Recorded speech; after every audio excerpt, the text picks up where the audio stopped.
एक गांव में सोहिनी और रोहिणी नाम की दो बहनें रहा करती थीं। सोहिनी बड़ी और खूबसूरत थी और वहीं रोहिणी खूबसूरत तो थी मगर उसके सर में बाल ही नहीं था, जिसके कारण सोहिनी हमेशा रोहिणी को बुरा भला कह देती थी।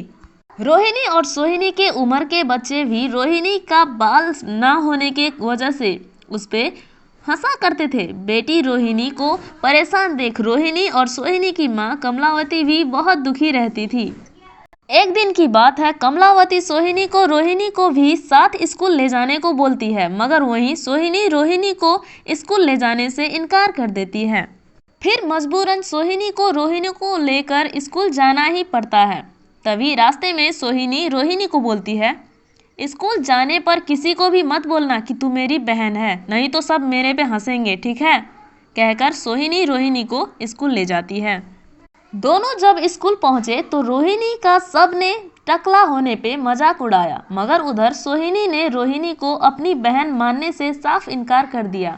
तभी सब लड़कियों ने मिलकर रोहिणी के सर पे मार मार कर रोहिणी को रुला दिया। फिर रोहिणी और सोहिनी दोनों घर चले जाते हैं। सोहिनी हर रोज रोहिणी को उजड़ा चमन कहकर ही बुलाती है। रोहिणी परेशान होकर पेड़ के नीचे बैठ के रोने लगती है। तभी उसे जादुई पेड़ दिखता है। जादुई पेड़ के कहने पर रोहिणी जंगल के बीचों बीच नदी के पास जाने लगती है। जब रोहिणी नदी के तरफ जाने लगती है तभी उसे एक घायल खरगोश दिखता है और उसे वो जंगल की जड़ी बूटियों से ठीक कर देती है और उसके बाद रोहिणी जादुई नदी के पास पहुंच जाती है। रोहिणी का असल स्वभाव और दयालु दिल देखकर जादुई नदी ने रोहिणी को एक जादुई हेयर बैंड दे दिया। वो जादुई हेयर बैंड पहनते ही रोहिणी के सर में बहुत सारा बाल आ जाता है। फिर वो खुशी से नाचने और गाने लगती है। फिर जादुई नदी को धन्यवाद कहते हुए रोहिणी अपने घर चली जाती है। फिर भी रोहिणी की बड़ी बहन सोहिनी हंसने लगती है और बोलती है, ये उजड़ा चमन के सर में बाल कहाँ से आ गया? फिर रोहिणी जंगल में घटित सारी कहानी बताती है। रोहिणी की माँ अपनी बेटी के सर में बाल देख बहुत खुश हो जाती है। फिर सोहिनी रोहिणी से पिछली गलतियों की माफ़ी मांगने लगती है। फिर तीनों माँ बेटी खुशी खुशी अपना जीवन यापन करने लगते हैं।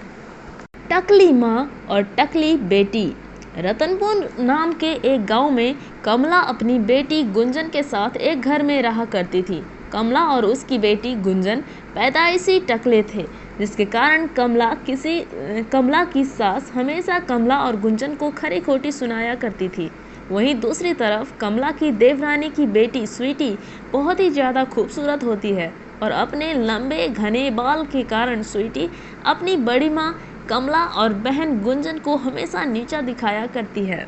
फिर धीरे धीरे गुंजन और स्वीटी भी जवान हो जाते हैं और एक दिन गुंजन को देखने लड़के वाले आते हैं। लड़के वाले जब गुंजन को देखते हैं तो वो तुरंत ही भड़क जाते हैं और बोलते हैं, अरे बहन जी, ये कैसा मजाक है? ऐसी टकली लड़की से हम अपने बेटे का शादी कराएंगे? ऐसी भी बुरी दिन नहीं आई हमारी जो हम इस उजड़ा चमन को अपनी घर की बहू बनाएंगे। तब तुरंत गुंजन की बहन स्वीटी वहां आ जाती है। तब लड़के वाले को सुंदर सी स्वीटी पसंद आ जाता है और शादी फाइनल हो जाता है। स्वीटी का शादी से कमला और उसकी बेटी गुंजन भी बहुत परेशान हो जाती है और रोने भी लगती है। कुछ ही दिन के बाद स्वीटी अपनी दादी के पास आकर बोलती है, दादी, मेरे नज़र में एक लड़का है मगर वो 2 बच्चों का बाप है। क्यों ना हम अपनी गुंजन दीदी का शादी उसी लड़के से करा दें? तभी वहाँ स्वीटी की माँ आ जाती है और बोलती है, जाके शादी फाइनल कर दे। वैसे भी उस उजड़ा चमन से कौन शादी करेगा, कौन पसंद करेगा उसे?